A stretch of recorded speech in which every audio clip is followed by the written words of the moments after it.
Good morning. My topic is tobacco, a threat to development, tobacco control and sustainable development. In my research, I'm going to speak about the impact or the intersection of sustainable development, intellectual property and tobacco control, how we can use these concepts in order to achieve sustainable development. So this is the outline of my presentation. I will discuss the intersection of tobacco, health, poverty and development. Then a small summary on World Health Organization Framework Convention on Tobacco Control, WHO FCTC, and the concept of sustainable development.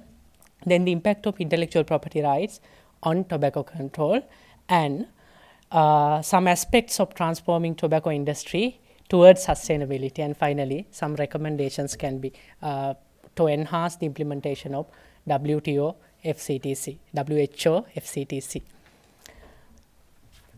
Armstrong noted, tobacco kills half of its users, perhaps more importantly, the best customers.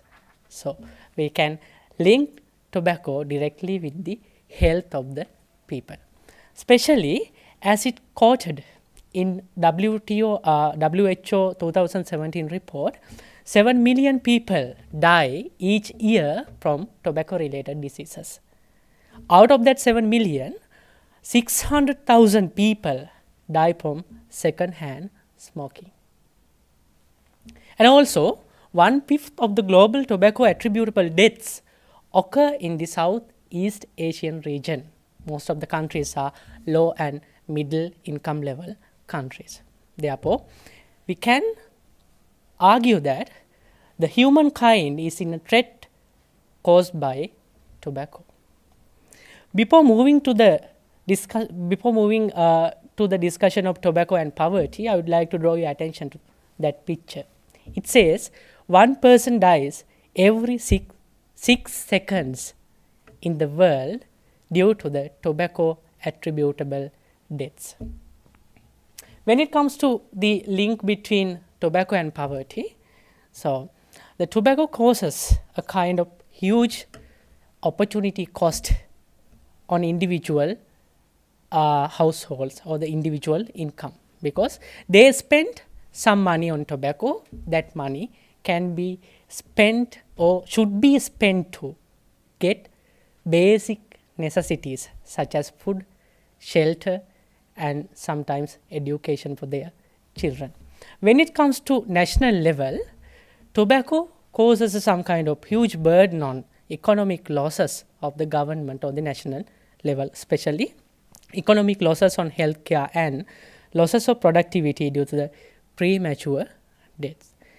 However, the tobacco companies earns a lot by selling their tobacco products, especially if you can see in the picture, it says that tobacco industry revenue in 2010 was $664 billion US dollars.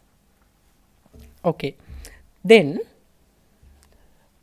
I try to link tobacco control and sustainable development before going to the discussion of intellectual property's intervention to sustainable development.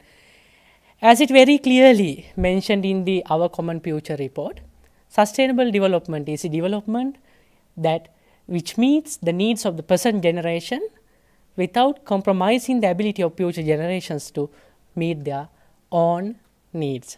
So when it comes to the connection of tobacco and sustainable development, so this quotation is much more important. It says, tobacco threatens us all, exacerbates poverty, tobacco reduces economic productivity, also tobacco contributes to poor household for food choices and pollutes indoor air. It indicates that tobacco have an impact on each and every aspect of development, particularly sustainable development. So we can map tobacco control with sustainable development goals which were introduced in 2015. Even though we can match tobacco and sustainable development goals, each and every goals with each and every goals. My study or my discussion is only focused on the impact of tobacco or the relationship of tobacco with goal 3. Goal 3 ensures healthy lives and promote well-being of all at all ages. If you read the targets under goal 3, especially target 3.4, we can link with tobacco control. 3.4 says that the reduction of reduce of mortality from non-communicable diseases is one of the target under goal 3. Especially, tobacco is considered as the one of the main reasons for non-communicable deaths attributable to the non-communicable diseases. Also, we can link this specific target 3.A with tobacco control and sustainable development. It provides a special recognition to the implementation of WHO FCTC. It says strengthen the implication of implementation of WHO FCTC on tobacco control in all countries as appropriate. Now we can come into a conclusion that the tobacco control has been well located in the arena of sustainable development. Before we move into the link discussion onto the link between FCTC and sustainable development, I would like to highlight this particular person's work. She is the human link between FCTC and sustainable development. If you read Article 3 of the FCTC, it says the objective of this convention and its protocols is to protect present and future generations from the devastating health, social, environmental and economic consequences of tobacco consumption. So, it is amply clear that the entire notion of sustainable development is there in the FCTC. So, we can use FCTC in order to achieve sustainable development that we can suggest like that. Then, I would like to discuss harm reduction measures introduced by FCTC. Especially, FCTC provides some kind of minimum standards relating to reduction of supply of tobacco as well as reduction of demand of tobacco. Especially, taxation measures, smoke-free policies, warning labels, bans on advertising, promotion and sponsorship, and cessation programs relating to demand reduction measures. When it comes to supply reduction measures, there are some standards relating to countering illicit trade of tobacco, bans on sales tobacco to minors, and especially some provisions relating to support of economically viable alternative activities. When we are discussing the impact of WHO FCTC, there are some kind of pluses as well as minuses. Especially, as it stated in WHO 2017 Global Tobacco and Health Report, it says more than 75 countries effectively monitor on tobacco control. And also WHO FCTC introduced Empower package in order to facilitate state parties to implement WHO standards in their national level. Especially, this treaty has 181 state parties. Therefore, the FCTC is known as the Universal Health Treaty because it has 181 state parties. Also, 63% of the world population are covered at least one comprehensive tobacco control policy after implementing this particular convention. And also, tobacco prevalence has been reduced by 2.5% from 2005 to 2015. However, there are some critiques on the implementation of tobacco FCTC. Some commentators pointed out the progress of FCTC is too slow, too small and uneven. Especially, there are some countries we can see their tobacco prevalence is not decreasing but increasing. Especially, there are some lobbying activities relating to the curb and curtail the implementation of tobacco policies in developing as well as developed countries. And also a little attention or less attention has been paid especially on the supply reduction measures as well as the reduction of smokeless tobacco consumption in this particular convention. Okay. Then IP comes into the arena, the intellectual property comes into the arena. You can see what happened. This picture shows the evolution of tobacco health warnings and plain packaging relating to the package. So, the packaging measures has devastating impact on the glamorous and appealing nature of packagings and trademarks of tobacco companies. So, they used their intellectual property rights, especially coming under international trade agreements as well as investment agreements, in order to challenge the implementation of health warning as well as plain packaging regulations in the WHO FCTC state parties. Here, we can connect intellectual property rights, sustainable development and tobacco control. We can create a kind of triangular relationship between these three aspects, especially when it comes to tobacco industry challenges relating to implementation of graphic health warning and plain packaging products. They used TRIPS agreement as well as GATT agreement as well as TBT agreement to challenge the implementation of plain packaging and graphic health warning policies. I would like to draw your attention to three particular judgments in international level relating to international trade, investment and intellectual property.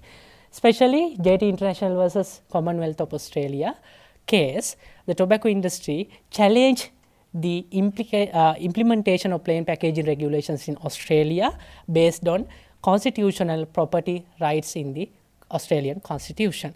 However, the court decided that restrictions posed by Plain Packaging Act are reasonably necessary to prevent or reduce the harm of tobacco, and thereby those restrictions do not violate the trademark rights of the tobacco company.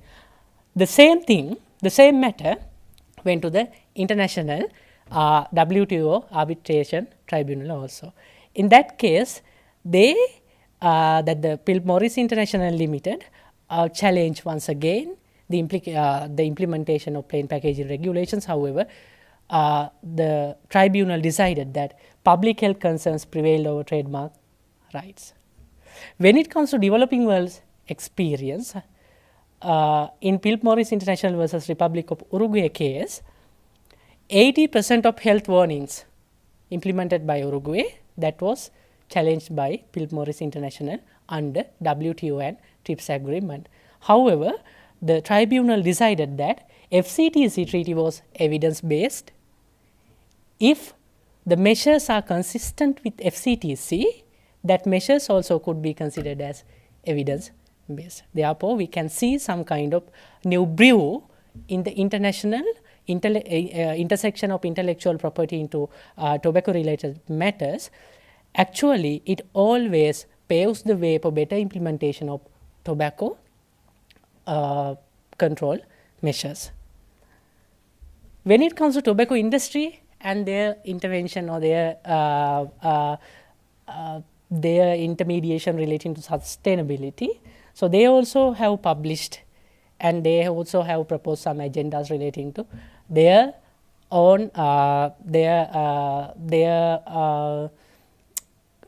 their contribution towards sustainability. Especially, there are ongoing researches on harm reduction approaches relating to developing reduced risk products, conducting scientific research to prove the reduced risk potentials and enabling responsible growth, and also some aspects focusing on sustainable agriculture and formal livelihood strategies, food security, rural poverty, child labor, health and safety of tobacco industry. And also they try to align their objectives with sustainable development goals, such as harm reduction with goal 3, corporate behavior with goal 8, leading innovations with goal 9, and transforming through working together with goal 17. However, there are some critiques, even though they claims that they are going towards sustainability.